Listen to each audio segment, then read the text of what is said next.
Welcome back and good morning. तो हम लोगों ने प्लेन स्ट्रेट लाइन फिनिश ही कर लिया है और इस प्लेन की पारी थी और हमने छोटे से कॉन्सेप्ट्स उसमें जितने भी रिलेटेड कॉन्सेप्ट्स थे उनको देख भी लिया था। ठीक, उस दिन कुछ इमरजेंसी थी तो वीडियो रिकॉर्ड नहीं हो पाया था रेगुलरली। तो अब उस पर जो प्रीवियस ईयर क्वेश्चन भी हमने 2-4 उधर करा दिए थे।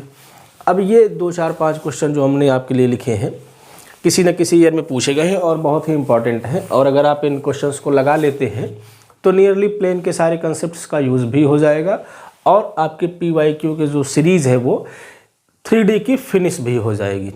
क्योंकि पहला कंसेप्ट था DRS, DCS, DAS, ये सब हमने अलग सवाल कर दिए थे पहले वीडियो में, जो कि नियरली 27-28 मिनट का वीडियो था, आप लोगों ने देखा होगा। और दूसरा जो लाइन का था वो भी लगभग 30-35 मिनट का था, और उसके बाद ये 17-18 मिनट का आपका प्रीवियस वीडियो था, और ऐसे ही लगभग आधे घंटे का ये भी रहेगा। तो आप देखिए 2-3 घंटे में सारे 3D हमने पढ़ा के फिनिश करवा दिए PYQ। तो आप पढ़ेंगे तो मुश्किल से मुश्किल पहले बार 2 घंटे लगेगा, उसके बाद आप 1 घंटे 1.5 घंटे में आसानी से जितनी बार चाहेंगे 3D को रिवाइज कर लेंगे। ठीक, तो सिर्फ प्लानिंग ही नहीं है, करके दिखाया भी आपको जाएगा और कैसे पढ़ना है आपको आइडिया भी दिया जाएगा। तो चलिए एक एक करके लगा लेते हैं। यही 5 सवाल हैं हमारा और 3D फिनिश हो जाएगा। और 3D फिनिश होने का मतलब क्या हो जाएगा, 17 मार्क्स आपको आसानी से मिल जाएंगे बिना किसी कठिनाई के, बिना किसी कठिनाई के। चलिए पहला सवाल देखते हैं क्या है। पहला कह रहा है find the vector equation of the plane which passes through the point this and perpendicular to the line having 2, 3, -1 its DCS। बात को समझिएगा, जब भी आप 3D में क्वेश्चन लगाएं, आप फिगर बनाएं, चित्र बनाएं, थोड़ा सा रफ स्केच बनाएं, तब काम आसान हो जाता है। Solution 1, find the vector equation of the plane. जैसे ही कहा जो चीज़ आपको निकालना है उसको आप ड्रा कर लीजिए। आपको प्लेन निकालना है, चलिए प्लेन मान लीजिए हमें यही वाला प्लेन निकालना है। ठीक, अब ये प्लेन ऐसे है, ऐसे रखा हुआ है, अब इसमें बोर्ड में बनाया नहीं जा सकता है। इसका इक्वेशन हमें निकालना है प्लेन का। अब इसके बारे में जानकारी क्या दिया है कि ये जो प्लेन है वो 5 to -4 से पास कर रहा है। मीन्स चलिए ये जो पॉइंट है 5 to -4 ये प्लेन पर कहीं लाई करेगा 5 to -4, और पासिंग पॉइंट को किससे हम लोग दिखाते हैं, वेक्टर ए से। वेक्टर ए से मीन्स वेक्टर ए आपको दे रखा है।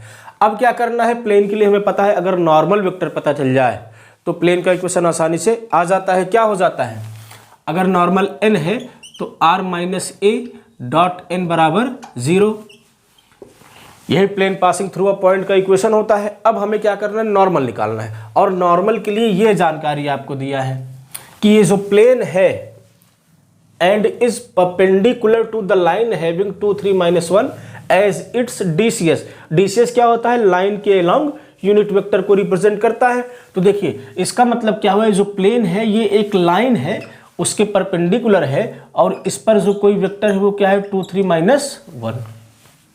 तो आप बताइए ये जो DCS है लाइन का, ये लाइन के अलोंग ही वेक्टर होगा, भले यूनिट वेक्टर होगा, कम से कम वेक्टर तो होगा। इस लाइन के अलोंग जो वेक्टर होगा वही इस प्लेन का तो नॉर्मल वेक्टर भी हो जाएगा, क्योंकि नॉर्मल वेक्टर क्या होता है, any vector perpendicular to the plane, और ये आपको दिया है कि ये जो वेक्टर है वो प्लेन के परपेंडिकुलर है। तो यही पॉइंट हमारा क्या करेगा, प्लेन के नॉर्मल का काम करेगा, and hence equation of plane क्या हो जाएगा, equation of plane r-a dot n। r का मतलब क्या होता है, आप ऐसे ही लिख के छोड़ सकते हैं, आप ऐसे भी लिख के छोड़ सकते हैं r-a। a क्या है हमारा 5 to -4, r-a dot n, n की जगह पर 2, 3, -1 बराबर 0। ऐसे ही छोड़ दीजिए आप, या इसको XYZ में आप कन्वर्ट कर दीजिए। r का मतलब x, YZ -5 to -4, पूरे में डॉट प्रोडक्ट लेना है आपको किससे, 2, 3, -1 से बराबर 0। क्लियर। अब इसका इसमें कर दीजिए, इसका इसमें कर दीजिए, लिख दीजिए क्या आ जाएगा यहाँ से, 2x + 3y - z = 10 + 6 + 4। तो ये क्या आ जाएगा, 2x + 3y एंड -z = 16, 20, जो भी आएगा। ठीक है, तो ये क्या हो गया, इक्वेशन ऑफ प्लेन आ गया। इतना आसान क्वेश्चन हो, कितने मार्क्स का है, 5 मार्क्स का है, 2019 में पूछा था। ठीक, तो आपको प्लेन जब भी निकालना होगा तो आपको दो चीज़ों के पीछे भागना है, एक पासिंग पॉइंट पता करना है, दूसरा प्लेन का नॉर्मल वेक्टर। यही एम आपको पूरे क्वेश्चंस में करना है और आसानी से हो जाएगा। चलिए दूसरा सवाल देखते हैं। अगर आपको आ रहा है तो पहले आप वीडियो को पॉज करके आप खुद लगाया करिए, और जब ना आए तब देखा करिए, तब उसका कुछ सेंस निकलता है, क्योंकि बैठ के छापने से थोड़ी ना मज़ा आएगा। नहीं समझ में आता है तब आप फिर देखिए, नहीं लगा पा रहे हैं तो। चलिए क्वेश्चन 2 पर आते हैं।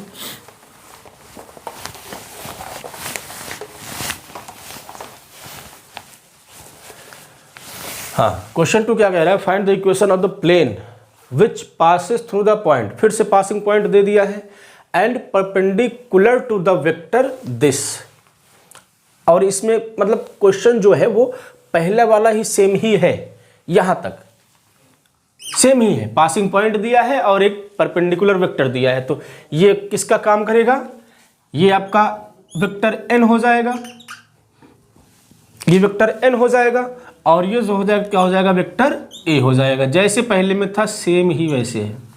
तो पासिंग पॉइंट पता है, नॉर्मल वेक्टर पता है, इक्वेशन ऑफ प्लेन आ जाएगा। क्या हो जाएगा? डायरेक्टली हम लोग लिखते हैं आर माइनस ए मतलब 2 3 माइनस 1 डॉट नॉर्मल वेक्टर क्या हो जाएगा? 3 माइनस 2 माइनस 2 बराबर 0। मल्टीप्लाई कर दीजिए, 3x minus 2y minus 2z minus 6 minus 6 plus 2 बराबर 0। तो प्लेन का इक्वेशन क्या आ गया? 3x minus 2y minus 2z equals to minus 2 plus 2, minus इधर भेजेंगे प्लस हो जाएगा। तो ये प्लेन का इक्वेशन आ गया। अब हमें क्या करना है? Find the distance of the plane from the origin. इस प्लेन का क्या करना है? ओरिजिन से डिस्टेंस निकालना है। तो इसको किससे कंपेयर करेंगे? R dot n plus d बराबर 0 से। ठीक, अगर ये प्लेन होता है और इसका किसी पॉइंट ए से डिस्टेंस निकालना होता है तो फॉर्मूला क्या हो जाता है? A dot n plus d upon mod n हो जाता है। क्लियर? ए की जगह पर क्या दिया है? ओरिजिन दिया है। ओरिजिन से डिस्टेंस निकालना है ना, तो ए की जगह पर क्या रखेंगे? 0 0 0। हाँ ठीक, इसी में लगाते हैं फॉर्मूला डायरेक्ट, या इसको हम इस फॉर्म में लिख सकते हैं 3x minus 2y minus 2z minus 2 equals to 0। R dot n plus d बराबर 0। तो डिस्टेंस क्या हो जाएगा? एक्स वाई जेड की जगह पर 0 0 0 रखेंगे तो इतना टर्म 0 हो जाएगा। डी की जगह पर -2 है और मॉड एन की जगह पर 3 -2 का मॉड निकाल लीजिए, एन वही है। तो 9 + 4 + 4 क्या आ जाएगा? डिस्टेंस नेगेटिव होती नहीं है तो मॉड लगा दीजिए 2/√70। बात क्लियर हो गई?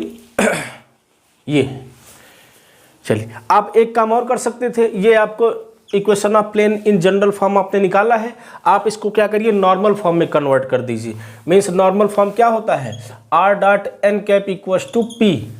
अगर इस फॉर्म में कन्वर्ट करेंगे तो जो ये राइट हैंड साइड में क्वांटिटी होती है वो ओरिजिन से परपेंडिकुलर डिस्टेंस को रिप्रेजेंट करती है। तो इसको नॉर्मल फॉर्म में कन्वर्ट करने के लिए क्या करना पड़ेगा? मॉड एन से डिवाइड करना पड़ेगा, और जब आप मॉड एन से डिवाइड करेंगे तो √17 आएगा।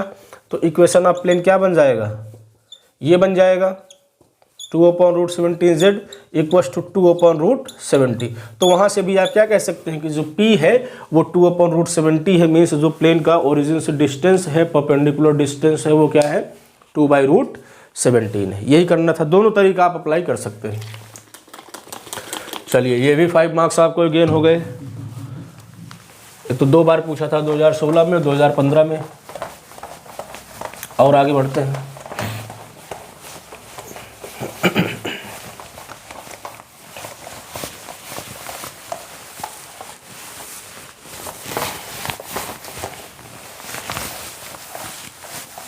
चलिए, थर्ड क्वेश्चन।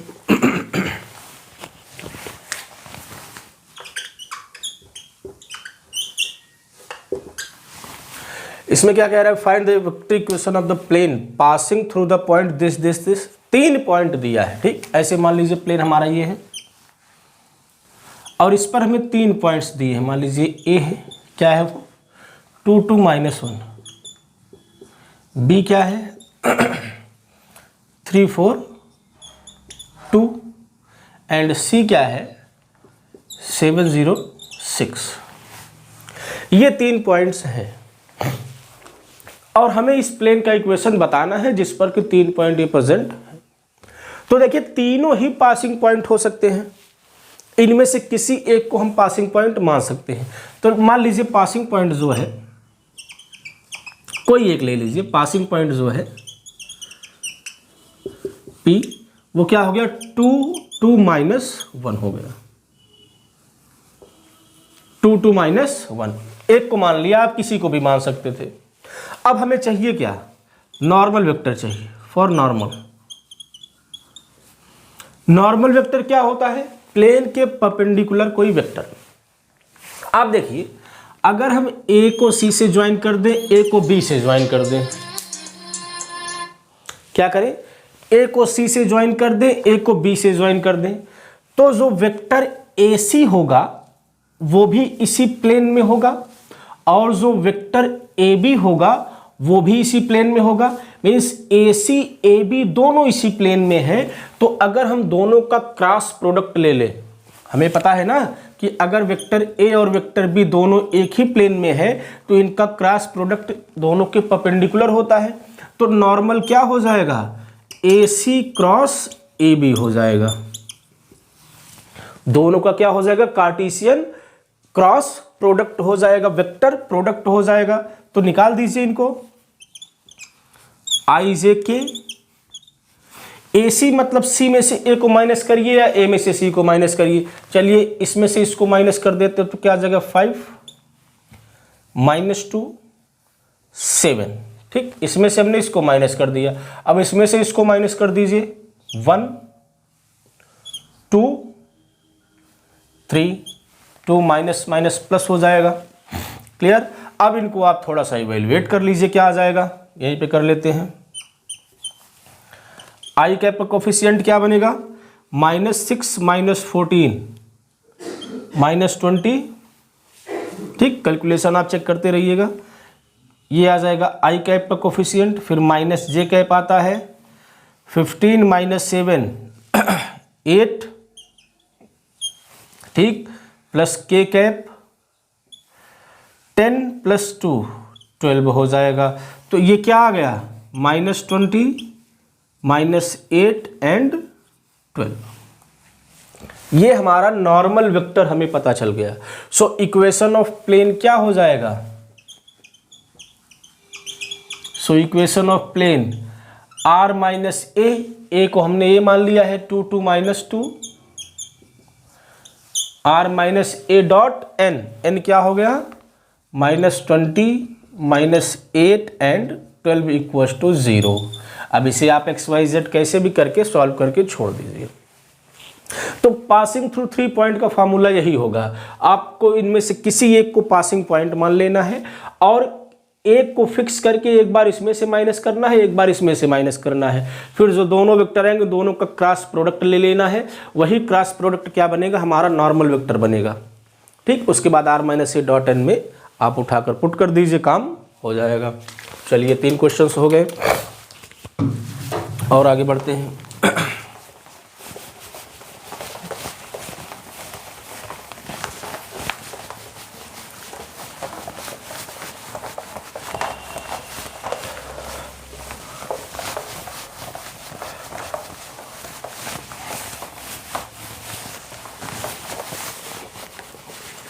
फोर्थ वन, ये क्या कह रहा है, इसको ध्यान से पढ़िए आप लोग। Find the equation of plane passing through the point this and parallel to this planes. तो क्या निकालना है, प्लेन निकालना है। पहले जो निकालना है उसको ड्रा कर लीजिए, ये निकालना है हमें। ठीक, अब ये जो प्लेन है दिया है कि वो 3 0 -2 से पास कर रहा है। मान लीजिए यहां कहीं है 3 0 -2,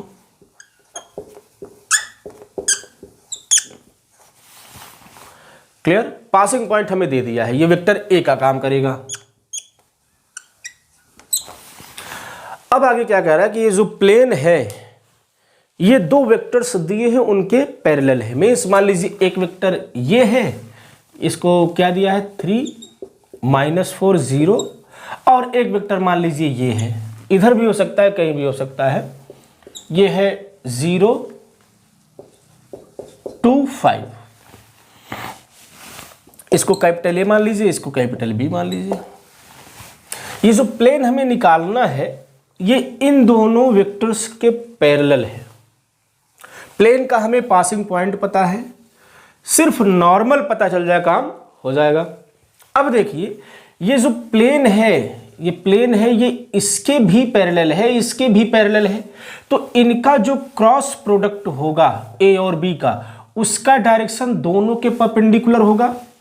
मीन्स वो क्या हो जाएगा, प्लेन के भी परपेंडिकुलर हो जाएगा। तो इधर जो वेक्टर होगा मीन्स जो हमारा नॉर्मल होगा वो क्या होगा, ए क्रॉस बी हो जाएगा, ए क्रॉस बी हो जाएगा।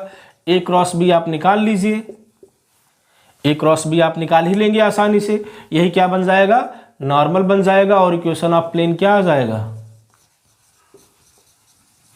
r माइनस ए हमने 3 0 -2 दे रखा है, डॉट ए क्रॉस बी बराबर 0। बस समझना इसमें यही था कि नॉर्मल कैसे निकलेगा। अब प्लेन के दो पैरेलल वेक्टर दिया है, दोनों का क्रॉस प्रोडक्ट दोनों के परपेंडिकुलर होगा, तो अपने आप क्या हो जाएगा, प्लेन के परपेंडिकुलर हो जाएगा, तो वही क्या बन जाएगा, प्लेन का नॉर्मल बन जाएगा। चलिए आते हैं लास्ट क्वेश्चन पे, आज के लास्ट क्वेश्चन पे।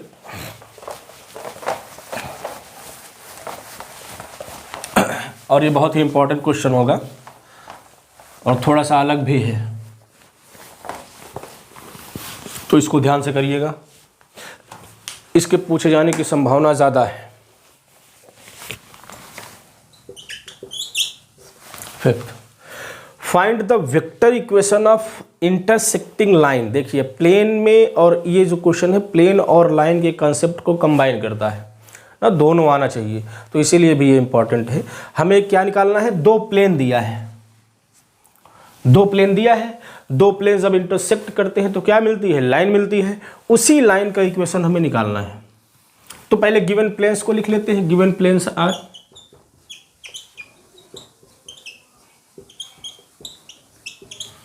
आर की जगह पर एक्स वाई जेड रख के इसको सिंप्लीफाई कर लेते हैं, तो क्या आ जाएगा, 3x minus y plus z equals to 1 and x plus 4y minus 2z equals to 2। ठीक है, इसको 1 मान लीजिए इक्वेशन, इसको इक्वेशन 2 मान लीजिए। तो ये प्लेन्स हैं, ये प्लेन दिए हैं। कह रहा है कि ये प्लेन जहां इंटरसेक्ट कर रहे हैं, जैसे आप नीचे वाले फ्लोर को ले और इस वाले फ्लोर को ले, तो ये इंटरसेक्ट करेगा तो ये कोना बनता है, ये एज बनता है। इसी का इक्वेशन हमें निकालना है। तो इसका हमें पासिंग पॉइंट पता करना होगा और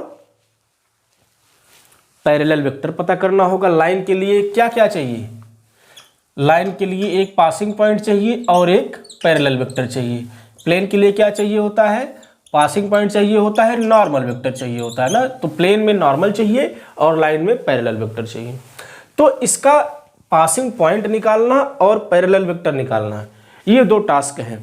अच्छा, अगर हम पैरेलल वेक्टर की बात करें तो आप ऐसे ध्यान से देखिए, इमेजिन करिए नीचे वाला फ्लोर है हमारा और ये वाला फ्लोर है, ठीक, नीचे है और ये है, ये यहाँ पर इंटरसेक्ट कर रही हैं, तो हमें इसके अलोंग वेक्टर निकालना है। अब देखिए जो नीचे वाला फ्लोर है उसका जो नॉर्मल होगा वो इधर होगा, उसका जो नॉर्मल होगा वो इधर होगा, और इस वाले का नॉर्मल इधर होगा, इस वाले का नॉर्मल इधर होगा। और लाइन जो है, ये जो लाइन है ये दोनों प्लेन पर लाई कर रही है, नीचे भी ऊपर भी। मीन्स जो n1 है वो भी इस लाइन के पैरेलल वेक्टर के परपेंडिकुलर होगा, और जो n2 है नीचे वाले फ्लोर का वो भी उस लाइन के पैरेलल वेक्टर के परपेंडिकुलर होगा। मीन्स पहले प्लेन का जो नॉर्मल है, अगर हम लाइन के पैरेलल वेक्टर को b मान ले तो इसका नॉर्मल इसके परपेंडिकुलर होगा, इसका भी नॉर्मल इसके परपेंडिकुलर होगा। मीन्स ऐसा ऐसा वेक्टर इसका पैरेलल वेक्टर होगा जो n1 और n2 दोनों के परपेंडिकुलर हो। और अगर दो वेक्टर्स हैं तो दोनों के परपेंडिकुलर वेक्टर क्या होता है, n1 cross n2, n1 cross n2। तो b क्या हो जाएगा, n1 क्रॉस n2 हो जाएगा। यहां से n1 अगर हम बात करें तो क्या है 3 - 1 1, और n2 की बात करें तो 1 4 - 2। ठीक, so parallel vector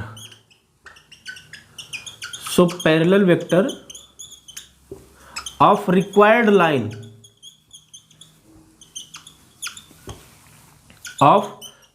line will be say vector b equals to n1 cross n2। ठीक, आई होप समझ में आएगा कैसे ये हुआ होगा। एक बार और देख लेते हैं। हमने कहा कि जो लाइन ऑफ इंटरसेक्शन है, लाइन जो है वो इस प्लेन पर भी होगा, उस प्लेन पर भी होगा। ठीक, मतलब जो b है वो इस प्लेन पर भी लाई करेगा और नीचे वाले प्लेन पर भी लाई करेगा। तो इस प्लेन का जो नॉर्मल होगा वो b के परपेंडिकुलर होगा, क्योंकि लाइन इसी प्लेन में है तो, और n ऐसे है, और वही काम उसके साथ भी होगा। तो b जो होगा वो n1 के भी परपेंडिकुलर होगा और n2 के भी परपेंडिकुलर होगा, इसीलिए b क्या होगा, n1 क्रॉस n2 होगा। ठीक, आप इसे निकाल लीजिए, n1 क्रॉस n2 क्या आएगा, आसानी से निकाल सकते हैं। चलिए निकाल देते हैं n1 क्रॉस n2।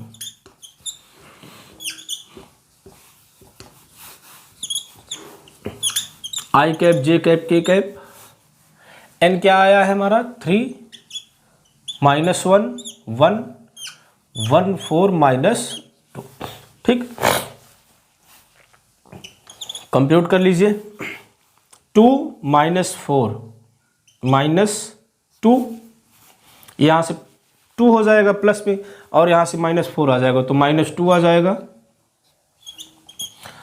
माइनस जे कैप, यहाँ क्या बचेगा -6 - 1 -7, -6 - 1 क्या हो जाएगा -7 हो जाएगा, एंड प्लस के कैप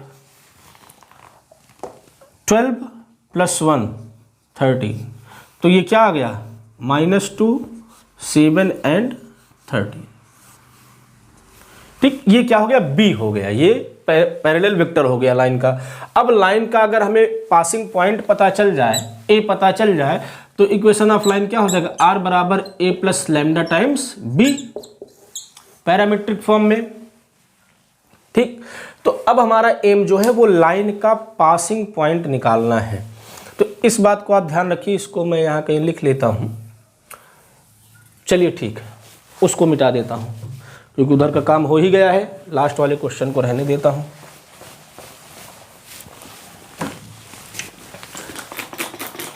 और ये जो ए निकालने का तरीका है ये बहुत ही बढ़िया है और इसको समझने योग्य भी है, बढ़िया कॉन्सेप्ट है। चलिए इसको भी मिटा ही देते हैं, क्या रह गया है।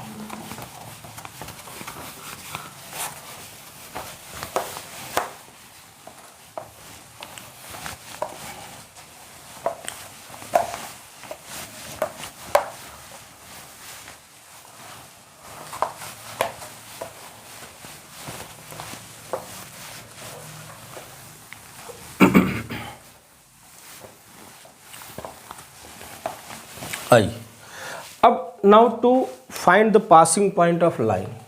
अब जो काम करना है वो पासिंग पॉइंट के लिए करना है।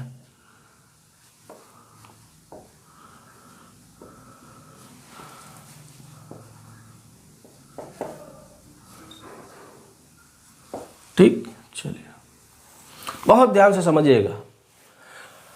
मान लीजिए ये हमारा प्लेन था, एक प्लेन था, ये ऐसे रखा हुआ है सीधे मान लीजिए, और ये किसी ऐसे प्लेन को इंटरसेक्ट करता है, ऐसे प्लेन को।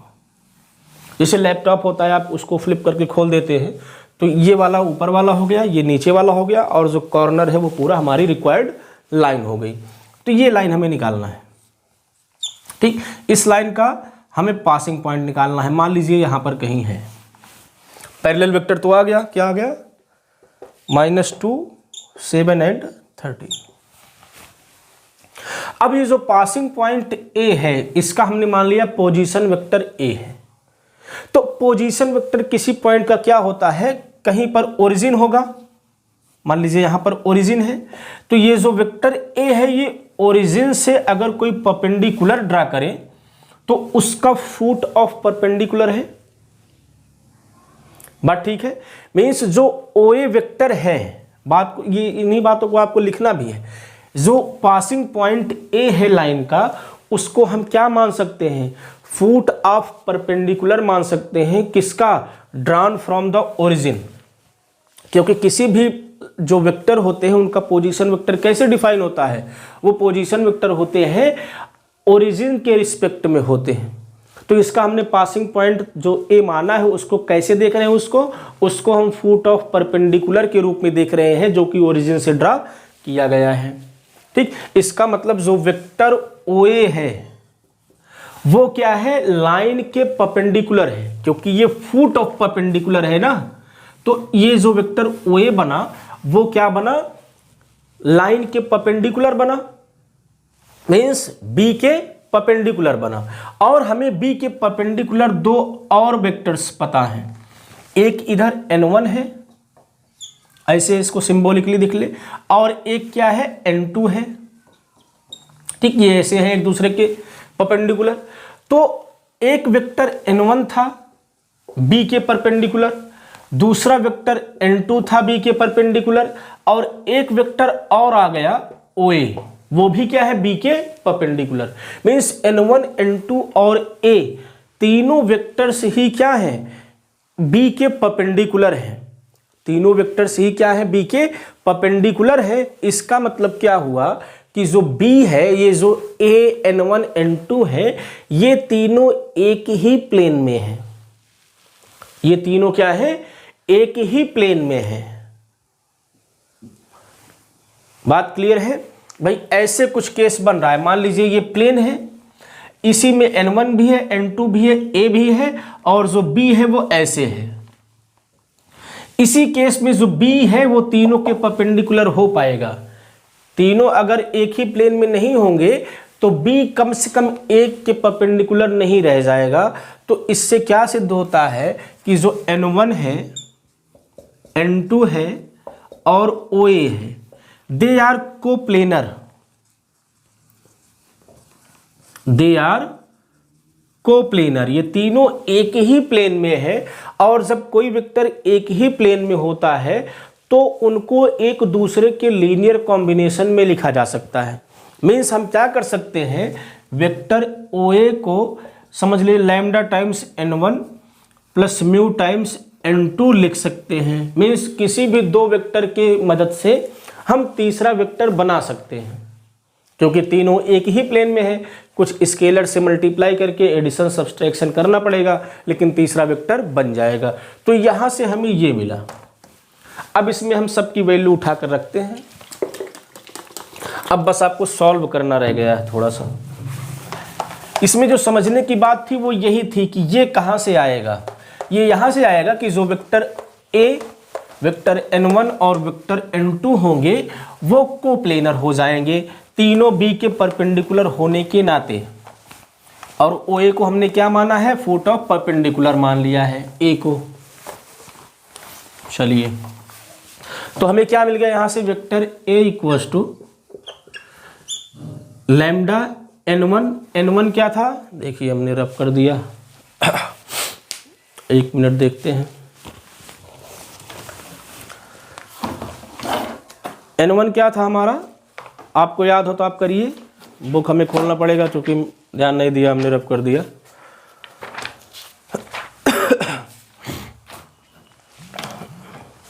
कहाँ चला गया भाई, लाइन प्लेन कहाँ रह गया, find the equation of the, ठीक। n1 जो था वो 3 - 1 1 था, 3 - 1 था लैम्डा म्यू, और जो n2 था वो था 1 4 - 2, 1 4 - 2। ठीक, यही था, मैच करा लीजिएगा आप लोग। हाँ ठीक, यही था। क्लियर। अब इसको थोड़ा और सिस्टमेटिक कर लीजिए। वेक्टर ए ये क्या हो जाएगा, जोड़ दीजिए 3 लैम्डा प्लस म्यू, यहाँ से माइनस लैम्डा प्लस 4 म्यू, और यहाँ से लैम्डा माइनस 2 म्यू। ये वेक्टर ए आ गया। अब ये जो पासिंग पॉइंट है लाइन का, ये जो पासिंग पॉइंट है ये इस प्लेन पर भी लाई करेगा, इस प्लेन पर भी लाई करेगा, तो दोनों के इक्वेशन को क्या करेगा, सेटिस्फाई करेगा। तो इक्वेशन ऑफ प्लेन्स क्या दिए थे हमें, जो इक्वेशन ऑफ प्लेन्स दिए थे वो क्या था, 3x minus y plus z equals to 1, और जो दूसरा प्लेन था वो भी इक्वस टू 2 था, और यहाँ से n हमें पता ही है, तो x plus 4y minus 2z। ये n2 था ना। ठीक, ये दो प्लेन्स हमें दे रखे हैं, और ये जो a है ये दोनों में लाई करेगा, तो उठा के दोनों को बारी बारी से सेटिस्फाई करवा दीजिए। चलिए, इसको हमने 1 माना था, इसको 2 माना था। फ्रॉम 1 क्या मिल जाएगा, x की जगह पर ये रखना है, y की जगह पर ये, z की जगह पर ये, तो 3x की जगह पर क्या हो जाएगा, 3 lambda plus mu, minus y है तो minus lambda plus 4 mu, and plus z है lambda minus 2 mu equals to 1। थोड़ा सॉल्व कर, इसको 9 लैम्डा हो जाएगा, यहाँ से प्लस लैम्डा 10 लैम्डा हो जाएगा, प्लस 1 11 लैम्डा हो जाएगा, यहाँ से प्लस 3 म्यू माइनस 4 म्यू, तो minus mu and minus 2 mu minus 3 mu equals to 1। Calculation आप चेक करिएगा ना, तो हो सकता है कि जोड़ने घटाने में गड़बड़ हो, तरीका सही होना चाहिए। तो यहाँ से पहले में रखने से ये मिल गया, और सेकंड से रख दीजिए ऐसे ही, क्या मिल जाएगा फ्रॉम सेकंड, x की जगह पर 3 लैम्डा प्लस म्यू, अब plus 4 minus lambda plus 4 mu, and minus 2z lambda minus 2 mu equals to 2। क्या आ जाएगा, यहाँ से 3 लैम्डा, यहाँ से माइनस 4 लैम्डा माइनस लैम्डा, और यहाँ से minus 2 lambda means minus 3 lambda. ठीक, म्यू की बात करें, म्यू और plus 16 mu 17 mu plus 4 mu 21 mu equals to.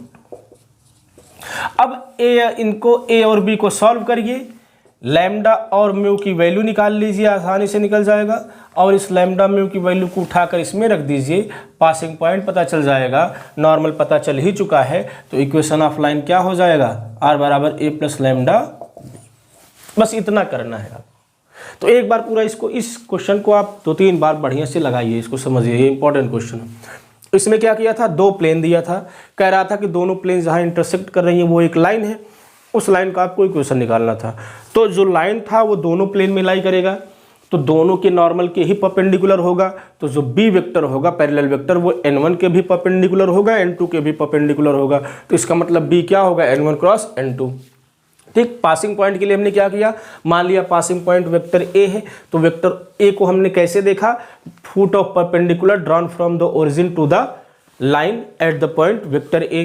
तो ए जो हो गया वो फुट ऑफ परपेंडिकुलर हो गया, मीन्स जो वेक्टर ओ ए है वो भी लाइन के परपेंडिकुलर हो गया, बी के परपेंडिकुलर हो गया, तो जो बी है वो n1 के भी परपेंडिकुलर हो गया, n2 के भी परपेंडिकुलर हो गया, और ए की भी परपेंडिकुलर हो गया। तो ए n1 n2 एक ऐसा वेक्टर है जो एक किसी दिए गए वेक्टर बी के परपेंडिकुलर है, इसका मतलब ए n1 n2 एक ही प्लेन में रहे होंगे, और जो बी रहा होगा उसके परपेंडिकुलर रहा होगा। तो ए n1 n2 कोप्लेनर हो गए, तो कोप्लेनर में अगर 3 वेक्टर्स हैं तो किसी भी 2 की मदद से हम तीसरा वेक्टर बना सकते हैं। तो वेक्टर ए को हमने कैसे रिप्रेजेंट कर लिया, lambda n1 plus mu n2। ठीक, इसके बाद इसको इस फॉर्म में कन्वर्ट कर दिया। अब क्या यूज़ किया कि जो पासिंग पॉइंट है वो दोनों प्लेन पर ही लाई करेगा, तो दोनों को बारी बारी से सेटिस्फाई करवा दिया, 2 इक्वेशन बना लैम्डा म्यू में, उनको सॉल्व कर लेंगे तो पासिंग पॉइंट आ जाएगा, और फिर r बराबर ए प्लस लैम्डा म्यू में रख देंगे तो इक्वेशन ऑफ रिक्वायर्ड लाइन भी आ जाएगी। ठीक, तो इस तरह से आपका 3D का पूरा कंसेप्ट खत्म होता है। अगर कोई भी कन्फ्यूजन रह जाता है तो आप लोग पूछिए, कमेंट करिए, ठीक, फिर से बताया जाएगा। तो आप इतने के हकदार हो गए हैं सिर्फ 2 से ढाई घंटे की पढ़ाई में। ठीक, 3D 17 मार्क्स का। तो ऐसे ही हम लोग कंटिन्यू रखेंगे। लेकिन अब जैसे ये कंसेप्ट हो गया, पूरा 3D ख़त्म हो गया, तो आपकी ये जिम्मेदारी है कि कम से कम 2-3 बार आप अब इसको लगा डालिए। इससे क्या होगा, चीज़ें ऑब्वियस हो जाएंगी, और जब चीज़ें ऑब्वियस हो जाती हैं तो बहुत मज़ा आता है। फिर क्वेश्चन चाहे जैसे घुमाए तो आपको और अच्छा लगता है, आसान आ जाता है, गुस्सा आ जाती है कि ये क्या पूछ लिया बेवजह ना। तो जितना आप लगाएंगे उतना आपकी थ्योरी बिल्डअप होगी, उतना आपकी समझ डेवलप होगी। एक ही चीज़ को बार बार लगाने से ऐसा नहीं है कि बस वही बार बार आता है, हर बार आप कुछ ना कुछ उसमें ऐड ऑन करते हैं। तो मेहनत करिए, लगाइए इसको, फिर मिलते हैं नेक्स्ट लेक्चर में। Thank you very much.